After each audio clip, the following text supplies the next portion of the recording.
Olá, seja muito bem-vindo. Essa é mais uma videoaula do escritório MCD Advogados Associados. Meu nome é Anderson e hoje falaremos sobre o inventário extrajudicial.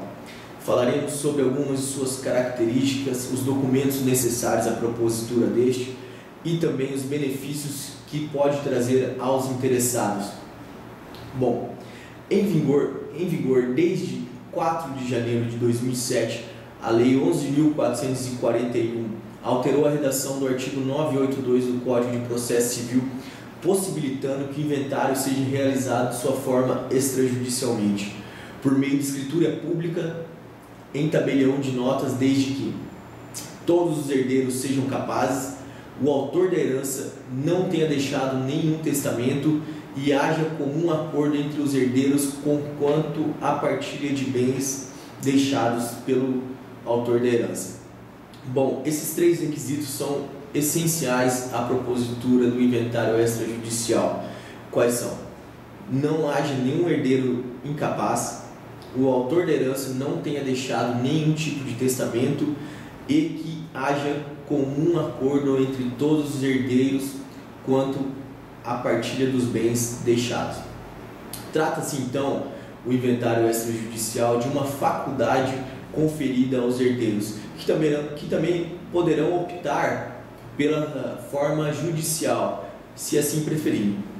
No entanto, a via judicial é obrigatória e única no caso de existência de testamento de interessados incapazes, bem quando houver divergência por parte dos herdeiros quanto à partilha dos bens. Por meio da resolução número 35, de 24 de abril de 2007, o CNJ, o Conselho Nacional de Justiça, disciplinou a aplicabilidade da Lei 11.441 de 2007 pelos serviços notoriais e de registro. Agora, entraremos em algumas das características, das principais características e condições do inventário extrajudicial. Bom, as escrituras públicas de inventário e inventário e partilha não dependem de homologação. Não depende de homologação judicial e são títulos hábeis para o registro civil e registro imobiliário, para transferência de bens e direitos, bem como para a promoção de todos os atos necessários à materialização das transferências de bens e levantamento de valores, conforme dispõe o artigo 3º da Resolução de número 35 de 2007. Para a lavratura de escritura pública, é livre a escolha do tabelião de notas, não se aplicando, portanto, as regras de competência dispostas no CPC, em seu artigo 96, as quais dispõem as regras de competência no inventário judicial. Vejamos o artigo 96, então. Artigo 96. O foro do domicílio do autor da herança no Brasil é o competente para o inventário, a partilha, a arrecadação, o cumprimento de disposições de última vontade e todas as ações em que o espólio for réu, ainda que o óbito tenha ocorrido no estrangeiro. Parágrafo único. É, porém, competente o fórum das situações dos bens, se o autor da herança não possuía domicílio certo, do lugar em que ocorreu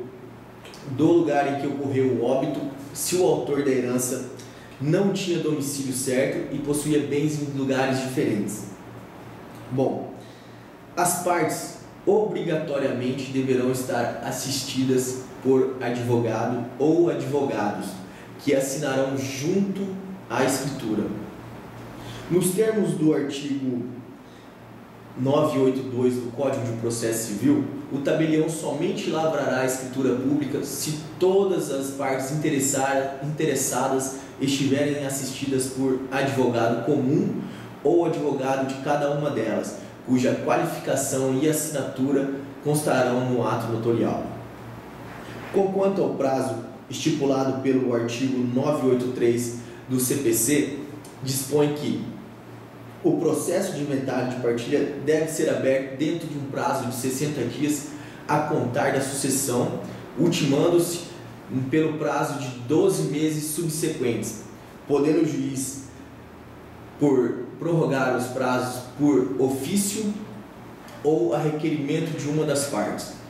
Como na via administrativa não existe um protocolo de registro de início do inventário, formalizando desta forma o início do mesmo, apenas a lavratura da escritura pública ela é um pouco controversa no nosso ordenamento jurídico, na nossa doutrina, quanto à relação da aplicabilidade do 983 do Código de Processo Civil aos inventários extrajudiciais. Portanto, se possível, recomendável que a escritura pública seja lavrada dentro do prazo estipulado de 60 dias, conforme dispõe o CPC, a contar do falecimento. De qualquer forma, a escritura pública de inventário e partilha pode ser lavrada a qualquer tempo, cabendo ao tabelião fiscalizar recolhimento de eventual multa conforme previsão em legislação tributária estadual e distrital específicas, conforme dispõe o artigo 31 da Resolução 35 de 2007. Portanto, é obrigatória a nomeação de interessado na escritura pública de inventário e partilha para representar o espólio, com poderes de inventariante no cumprimento de obrigações ativas ou passivas pendentes, conforme ocorre no processo judicial, em que é obrigatório também a nomeação de um inventariante, porém no inventário extrajudicial não é necessário seguir a ordem prevista no 990 do Código de Processo Civil, conforme determina o artigo 11 da Resolução 35 de 2007. É obrigatória a apresentação das provas de quitação dos tributos relativos aos bens do espólio e às suas rendas. O ITCMD, o Imposto de Transição Causa-Mortes, deve ser recolhido antes da lavratura da escritura pública. Esse é um imposto estadual que deve ser recolhido no local onde se situam os bens, mesmo que o tabelião se encontre em outro lugar. Portanto, se você optou pelo tabelião de sua cidade, onde há alguns imóveis do falecido, como por exemplo a cidade de Campo Grande, os imóveis situados em Campo Grande corresponderão ao ITCMD do estado de Mato Grosso do Sul. Porém, se há algum outro imóvel eventualmente localizado em um outro estado, o imposto será recolhido perante ao estado onde se situa este imóvel, porém é um imposto apenas deste bem.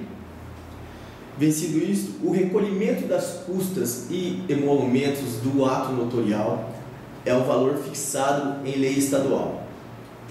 Bom, o tabelião poderá se negar a lavrar a escritura pública de inventário ou partilha se houver fundado indícios de fraude ou em caso de dúvida sobre a declaração de vontade de algum dos herdeiros, fundamentando, obviamente, a recusa por escrito nos termos do artigo 32 da referida Resolução 35 de 2007.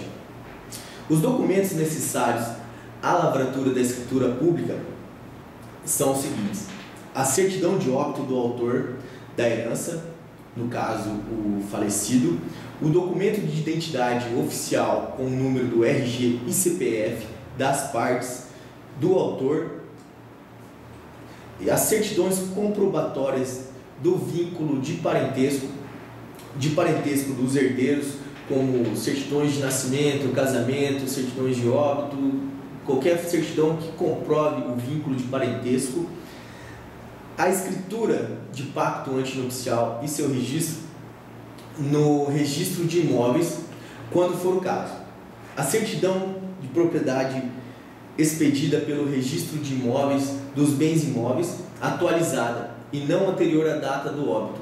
Ela tem que ser posterior à data do falecimento do autor da herança. A certidão, documento oficial comprobatório do valor venal dos bens imóveis relativo ao exercício do ano do óbito ou ao ano imediatamente seguinte deste. A certidão negativa de tributos municipais que incidam sobre os bens imóveis do espólio.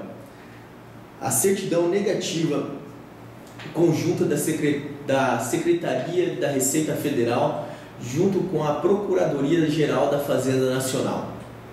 Os documentos comprobatórios do domínio e valor dos bens imóveis, se houver, como é o caso de de dinheiro em contas. Documento de informação da inexistência de testamento a ser obtida junto ao Colégio Notarial do Brasil. Veja que esse é um requisito básico para a propositura do inventário extrajudicial, que é a ausência de qualquer testamento, e você consegue, através do Colégio Notarial do Brasil, a declaração de que não há nenhum testamento vinculado ao nome do espólio. A certidão de regularidade do ITCMD, a CCIR, a DIAT e prova de quitação do imposto territorial rural relativo aos últimos 5 anos para bens imóveis rurais do espólio. Bom, esses são os documentos necessários para o inventário extrajudicial, que, dentre todos os aspectos positivos, temos que ele valoriza a conciliação tendo em vista que todos os herdeiros eles estão em comum acordo, com relação à partilha dos bens.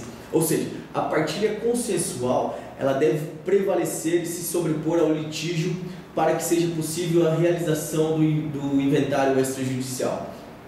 Outra característica positiva também é a opção pelo procedimento administrativo em detrimento ao judicial, que em tese permite que o inventário seja finalizado de forma mais célere. E a experiência mostra que quanto mais cedo terminar o inventário, maiores são os benefícios alcançados por todos os interessados envolvidos, que não apenas no que tange não apenas ao psicológico, como também no financeiro, devido à celeridade em que vai se desfazer mais esse problema com relação à morte do ente querido. E um outro ponto positivo também é a livre escolha do tabelião, que significa um fator de comunidade e praticidade para as partes. E quanto à segurança jurídica do processo de inventário extrajudicial, temos que observar que o tabelião, assim como o juiz no inventário judicial, ele deve zelar pela correta aplicação da lei.